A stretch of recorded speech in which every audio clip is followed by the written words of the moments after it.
Hello, welcome to the Dan on Omar show, 24th of November, and we're back into club football, which is good to see after a couple of international weeks, which I think we both admitted we didn't really kind of spend a lot of time watching football, but I think there's a fair bit more to watch over the weekend and some good games too. So we were obviously chatting in the week around what we could discuss this week, and the obvious, or one of the big news was Pep Guardiola getting a contract extension, obviously ahead of the Spurs game, which is, I think, good news for most City fans. I think obviously he's done an amazing job there. But we thought we'd use it as an opportunity, as a bit of a kind of peg to chat about head coaches. And I think we'll use the half hour to obviously take any questions that anyone has, but also just walk through the head coach hire journey. Because Dan, you're obviously involved from a kind of contractual legal side with head coaches, of which there's a lot to cover. And we tend to be involved on the kind of surveillance and hiring side of things. So I think between us, hopefully, we've got a few bases covered. Let's go from the start. So you're a club. It's probably reaching that time of the season where you're getting a bit iffy about your head coach and you're thinking about changing them. What are some of the kind of contractual hurdles, legal hurdles that club has to think about when they're about to go through that process? Well, it's almost, I think, a little bit,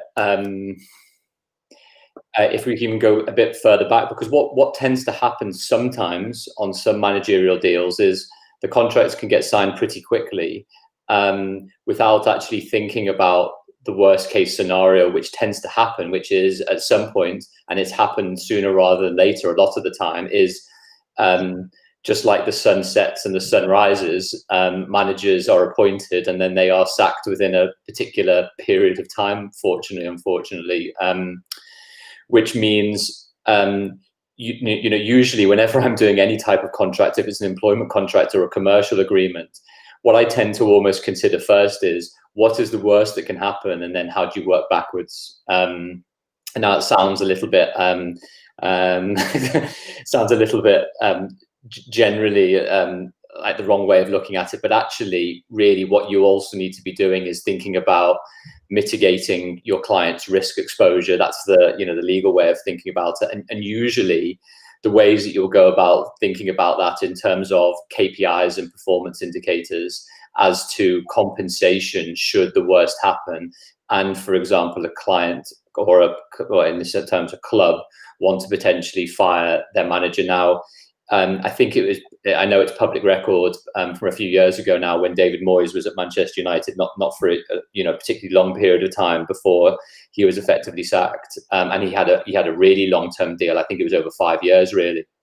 But what Manchester United had future-proofed into their contract with Moyes was, even though it was a very long deal and it was on the total value of the contract was significant, that there were particular KPIs involved in that agreement, so that if, for example, certain minimum KPIs like not qualifying for the Champions League, which I don't believe he didn't do in that first year, then there was a set amount which Manchester United could effectively terminate the employment agreement for, which they ultimately did. So usually one of the main questions or main thoughts in a club's mind early on will be, what happens if worst happens? How much will we have to pay out? How much will we have to effectively be on the hook for? The other element that can sometimes occur is whether a club won't necessarily be paying lump sums out to a manager when they sack him or her, but actually effectively keep them on the payroll to a degree. And there's been reports of managers or ex-managers still being paid monthly amounts for a number of years afterwards. Now, there's certainly a query there about whether one club can still be paying a manager years after, and then possibly that manager playing against that club for a particular period of time. Query whether that's occurred or otherwise. But anyway, so usually it's always around termination. There's the usual stuff also around bonus provisions for winning cups, qualifying for Champions League, or avoiding relegation, or being promoted, and the things that go with it, along with, in some instances, like we've talked about at different times, there's release clauses for players. There can be release clauses for managers too. So that's always something to look out for in those type of deals. Yeah, and I think one of the things I've noticed recently, and you've probably seen as well, is clubs are getting more and more sophisticated about some of those types of clauses. They, as you say, are preparing for the worst, and I think we are seeing more and more, I guess, smarter decisions coming into the way that coaches are hired and fired, and particularly as it comes to firing.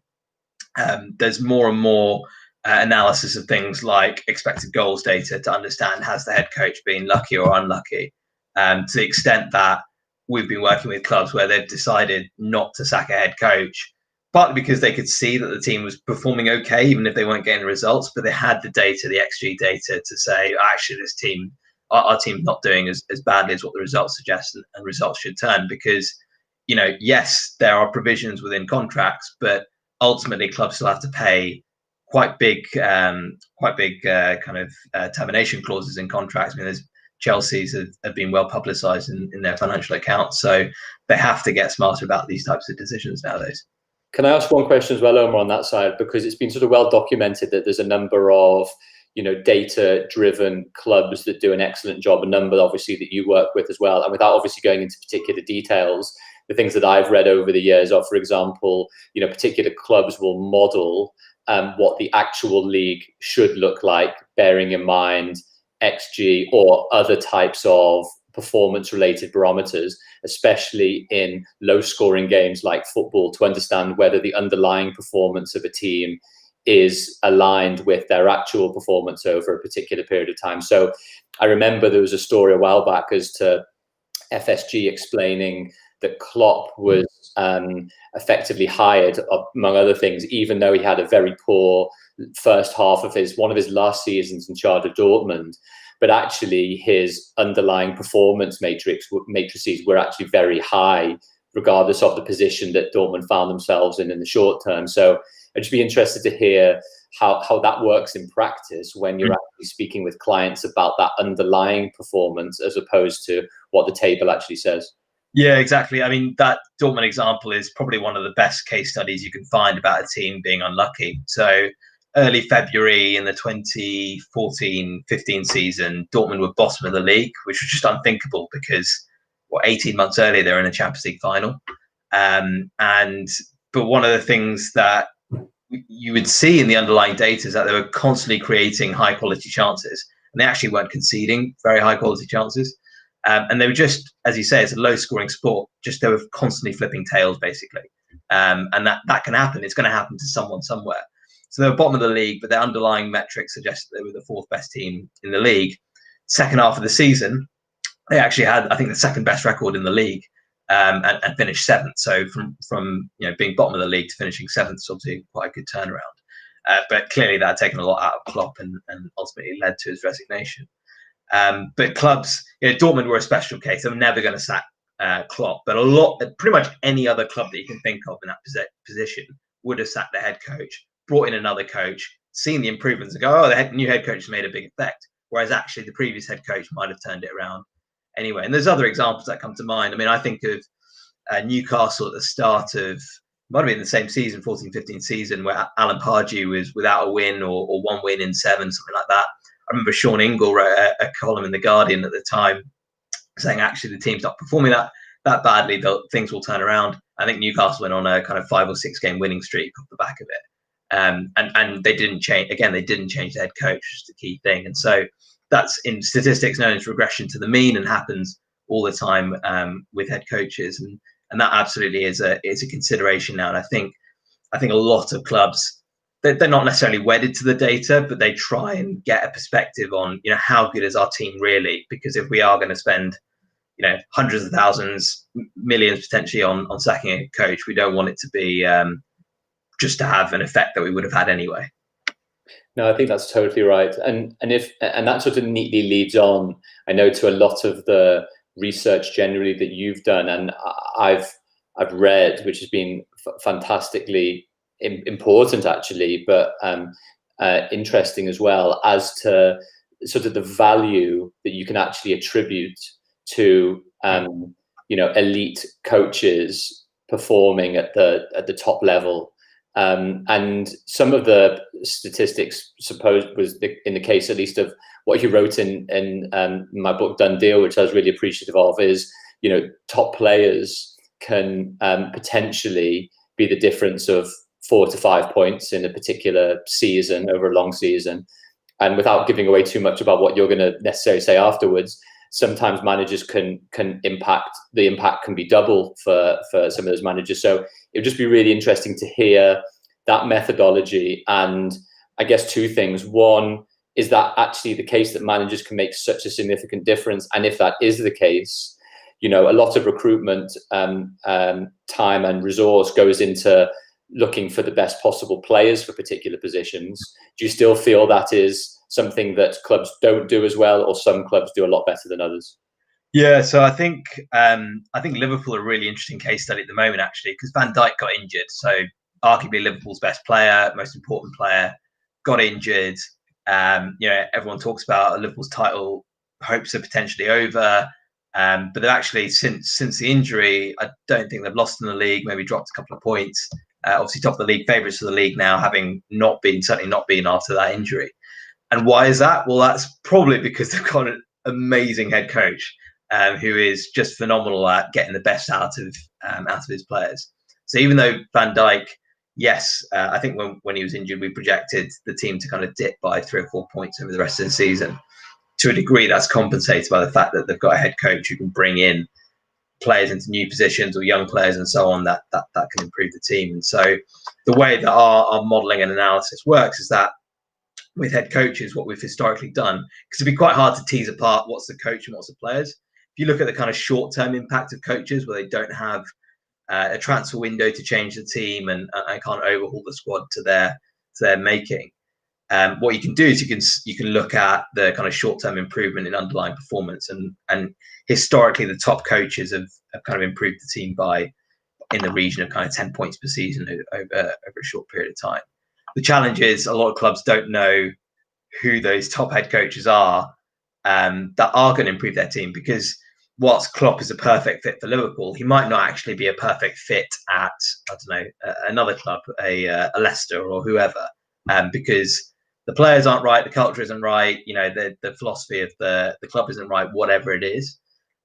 So often it's not a stab in the dark, but you're kind of guessing a little bit with a head coach as to what impact they're really going to have at the team. Whereas with a player, you generally have more of a clear-cut idea because you've got such a big sample size of being able to watch them each week. All their key work is done, you know, on the pitch in front of you. With a head coach, 90% of what they do is, you know, on the training ground, is not necessarily that visible, and therefore you can never quite be certain. It's like hiring in any other industry; you can never quite be certain of the impact that they'll have. So, and as it relates to your second question on, you know, do clubs spend enough time on it? I think more and more are. So we have more and more conversations on this with clubs. We actually work with a business called EPP, who is very much involved in kind of executive search, not just on key performance positions within clubs, but also on head coaches with us. And between the two of us, we kind of cover off that area of surveillance. So understanding who are the head coaches out there that are the right fit for a club based on their needs, their playing style, you know, bringing young players through, they're performing well, you know, perform on a budget, whatever it is. And then also the kind of profiling piece, which they do very well, understanding, you know, the kind of fit and the way that they interact with players and all this kind of stuff. That's obviously super important as coaches. So more and more clubs are thinking that way, and we've been involved in processes that do that. But it's still, if you think about the resource that's dedicated towards players and recruiting players and the size of departments that are dedicated towards that, it still pales in comparison to head coach recruitment. And I can just ask one other sort of iteration of that as well, because I think, for example, I know I don't want to disproportionately spend too much time on Liverpool fans as we are. The interesting thing that I sometimes find from guys like Neville and Carragher is I think Carragher especially talks about how Klopp sometimes doesn't get enough recognition for, you know, his coaching ability, the ability to be able to coach players to become better, and that But at the same time, I wonder, and maybe it's a slightly wider point, which is, the evolving role of a manager. Like, how much in a statistical model can you attribute to a coach coaching the players better, mixed with the talent ID and transfer strategy actually going well? So, for example, Liverpool transfer committee, or whatever you want to call them, mixed with Klopp's obviously fantastic tactical acumen over a particular period of time. Part of those points tallies, I guess, must be a combination of coaching better and buying better, and disassociating one with the other must be actually a tricky task. It's really hard. Yeah, I think the ideal case study, pick Klopp up and maybe put him at Sunderland or a club like that, where transfer and recruitment has been a bit more chaotic over the last few years, and you get a sense of like the true impact, I guess. It's really hard. I think one of the things that we can do through modelling is see, okay, to what extent has the wage bill increased? So if you were Mark Hughes at Man City, for example, the team improved substantially under Mark Hughes, but Man City invested a lot of money there. And actually, if you look at the rate of improvement, it was pretty much in line with what you might have expected of a team that invested that amount of money. So you go, okay, well, probably wasn't Mark Hughes making as big of an impact as the kind of spend. So there are things you can do, but it's not perfect. And the trouble with head coaches is that you only got 2 or 3 10 years to analyze for a lot of them. A lot of them, sometimes none or just one. And so teasing it apart is difficult. But that's where good interview questions come in, and that's why it's so important to have a good interview process, because you need to be able to really understand if the team had improved under that previous coach. Try and ask what actually did they do? What was the key differences that they made? Because if they can't necessarily articulate it, then you might go, okay, well, perhaps it was other people within their team, or it might have been the recruitment department or youth development or whatever it is that drives that efficiency. It's a really good one, and I hope you don't mind if I'm just going to ask. Olivier's asked a really good question from YouTube, and just to everyone that's watching or streaming generally, feel free to get the questions in. But Olivier's asked a really good one, and I think it's certainly something for Omar to answer rather than me. His question is, I feel like a lot of teams hire a manager that was sacked before but is famous in the relative market. Query how that is the case or not. But how can we find undervalued managers through scouting like we would do for players? You probably already touched on that to a degree, is the truth, but I'm sure at some point there are, depending on exactly as you said, the characteristics and capabilities and squad size and developmental needs, outliers in the managerial environment generally. And I guess it leads on to one of your other points, isn't it, where you talk about the relative strength of leagues mixed with the relative strength of a team, mixed with the talent and overachievement of a potential manager. Sorry, I'm not sure I've given away the answer just then. No. It's a good summary. It is a complex problem, I think. So I would agree. I think there are a lot of coaches that are hired on reputations in the market, or based on one historical job or one trait that perhaps they're famous for. The undervalued coach piece is difficult to answer. I think looking in other markets is often a good first step. I often think, I forget his name. There was a coach who took Paderborn from the 3rd tier in Germany to the top division. They got relegated last year, but still an incredible achievement. Kind of the equivalent of what Eddie Howe achieved, right, at Bournemouth. Now, Eddie Howe, deservedly, rightly in demand by clubs in the Premier League or in England for what he's achieved, but he's going to command a much higher salary than, I think it's Baumgartner at Paderborn, who's achieved, okay, not to the same degree, but very impressive things as well on a very small budget. And that's a type of it often feels like a risk as a club, because you're asking a manager to come into an environment that's new, a country that's new, and so on.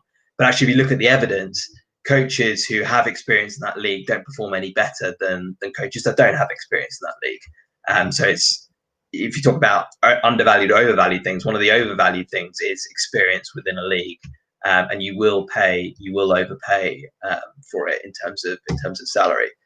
One of the things I wanted to ask you, Dan, was, we're talking about hiring coaches, and a lot of the time we're talking about hiring coaches that were unemployed, because just like any other signing a footballer who's a free agent comes with no kind of additional costs.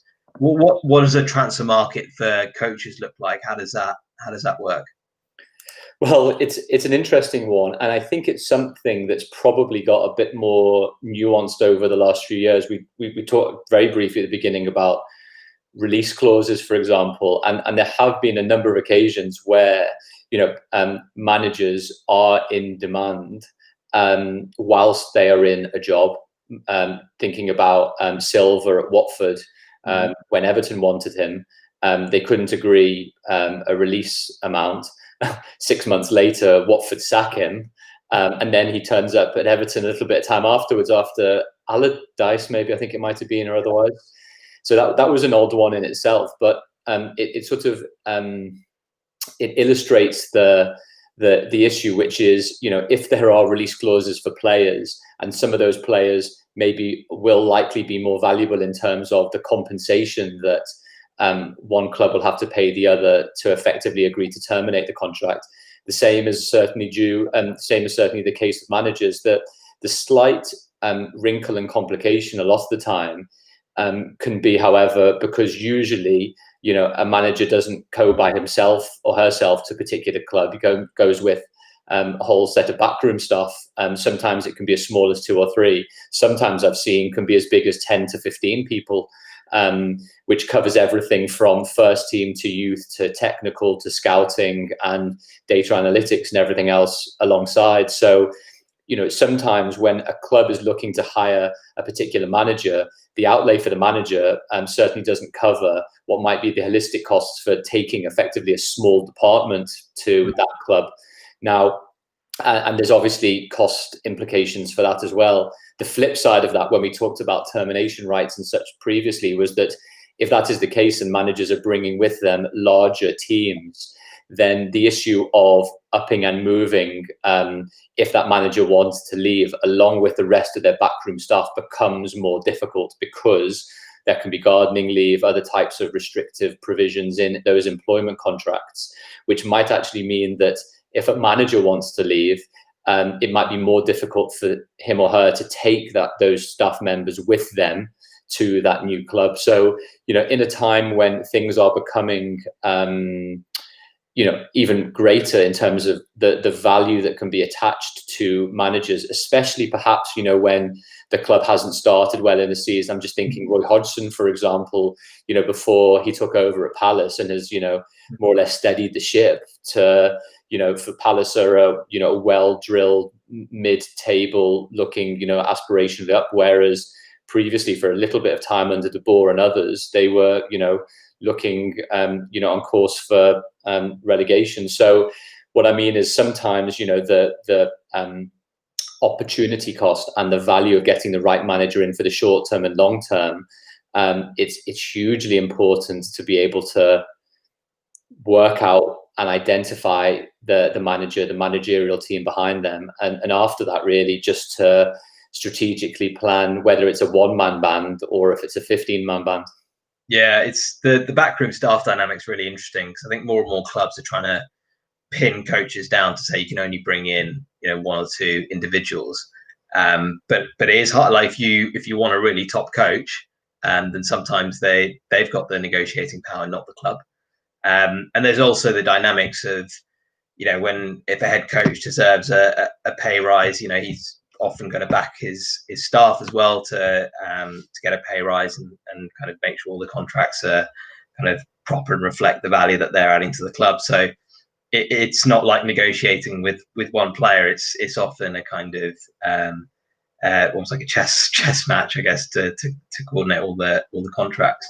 And on the release clauses, it's interesting that there is actually a Wikipedia page for like highest transfer fees paid for head coaches, and it's kind of in your research. Yeah, well, it's surprisingly modest. The values that you see on it. What's the record? I forget. It's something like maybe 15 million, maybe a bit more. But I'll look it up. I'll look it up and share it afterwards. But it's let's go for quite a lot, if I remember. I think it might have been him, yeah. And it's, if you compare that to, Neymar or João Felix or whoever it was, it's incredibly modest fees. It's kind of feels like 90s football or something, where the values that we're talking about. But the vast majority, it seems like in no other industry where your first choice for hiring someone would be someone who just got sacked from their previous role. You would always go out and poach if you're looking for top candidates, and that's that's the kind of world of head coaches. But I do think more and more clubs are going to be thinking about is that release clause worth it? And we have seen evidence actually that coaches who are poached actually stay in a role for a longer period of time, which makes sense because they're potentially of higher quality. Yes, there might be a bit of sunk cost bias because if you are paying a release clause, you probably want to give it a bit longer. But yeah, it's an interesting trend. I think there's probably a number of coaches in the Premier League at the moment. If you think of people like Ralph Hasenhüttl, Brendan Rodgers, these are really upwardly mobile coaches, but they're doing such a great job with their current clubs. It's very difficult to imagine them going in the short term. So clubs are probably going to have to pay release clauses for those types of coaches. Just ask one quick question that just sprung to mind, Omar. Maybe we can do this for another session if you don't know offhand, although I expect you to know everything offhand as much as possible. Is where are we generally in terms of Premier League sackings as per a normal season? Because it feels like sometimes we're almost in December. We're getting towards transfer window, I guess, where actually managers can, make transactional changes.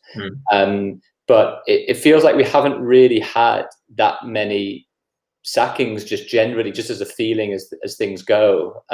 Is that relative to anything particular, or to this being quite an odd COVID season? I think there's a bit of an odd COVID season. I remember looking at some figures. This would have been about probably about 9 months ago, actually, and the head coach tenures had lengthened a little bit over the previous 12 months. So if you looked at the kind of coaches that were fired, typically they'd been in a job, close to 18 months, whereas it was drifting towards 12 months in the Premier League and Championship. So I think there is a bit more patience. I think that's partly a reflection of kind of better recruitment processes. It's not just kind of random hires as we've probably seen in the past.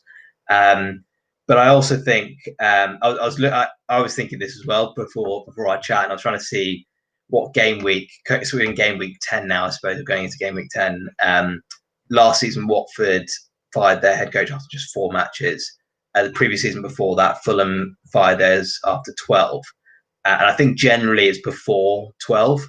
But I think we're seeing more and more head coaches lasting into a quarter of the season, which is kind of a fair bit of patience, I suppose. Because if you look at some of the clubs at the bottom, 9 games can feel like quite a long time for some of them, but they haven't got many or any wins. Yeah, very cool. Well, I think we're basically on a half an hour before we can go and watch some Champions League football. Yeah, very good. And it's a bake-off finale tonight as well, so it's gonna be 2 screens. Oh well, I'm going to try and do a little bit more work, and then try and get to watch a bit of it, I think, as well. Good stuff. All right, thanks. And look forward to seeing everybody next week. So just lastly, I think, if anyone has any particular topics, as usual, then feel free. We'll post this video on Twitter and across our various channels. But any particular topics, feel free to let us know. Looking forward to hearing anyone's thoughts. We'll post obviously on the weekly podcast, and you can catch this on YouTube as well. So thanks for joining us, and see everybody this time next week. Thanks, everyone.